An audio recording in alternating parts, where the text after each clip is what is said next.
अभी मैंने एक डॉक्यूमेंट्री भी देखी है, वीडियो देखी है, उसकी जाहिर है कोई अथेंटिक तो होती नहीं, किसने आई किधर से आई। सुहेल अफरीदी साहब को कोई मंशियात के काम कारोबार से भी मुंसलिक किया जा रहा है सोशल मीडिया पर।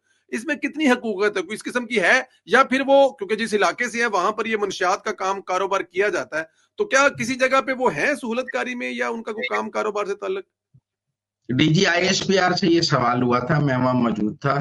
जी उन्होंने कहा हमने कोई पटवार खाना तो खोला नहीं हुआ कि हमें पता हो कौन सी जमीन किसकी मलकियत है, लेकिन जिस इलाके से वो बिलोंग करते हैं वहां 12,000 एकड़ पर पोस्ट कास्ट हुई थी। अब उसमें सुहेल अफरीदी की जमीन शामिल है या नहीं शामिल है ये हमें नहीं पता, लेकिन जिस इलाके से उनका ताल्लुक है वहां 12,000 एकड़ कास्ट हुई।